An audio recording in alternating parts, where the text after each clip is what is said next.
मेणबत्ती आहे आपण हिला पेटवलेली आहे आणि वातावरणामध्ये 78% काय आहे नायट्रोजन आहे. काय आहे नायट्रोजन आणि 20% काय आहे ऑक्सिजन आणि राहिलेले वायू जे आहे ते 2% मध्ये आहेत.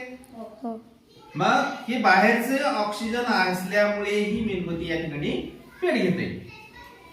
आणि जर आपण हा ग्लास काचेचा या मेणबत्तीवर असा ठेवला तर जोपर्यंत या काचेच्या ग्लास मध्ये ऑक्सिजन आहे तोपर्यंत ती पेटते आणि आपोआप ती विझते. म्हणजेच या ग्लासामधून बाहेरून या ग्लासामध्ये ऑक्सिजन आतमध्ये जात नाही. म्हणजे याचा अर्थ मेणबत्तीला ऑक्सिजन मिळत नाही, त्यामुळे ती मेणबत्ती विझून जाते. साधा आणि सिंपल प्रयोग आहे आपला.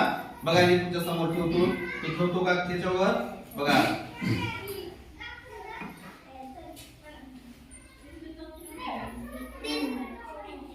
झाला का प्रयोग यशस्वी?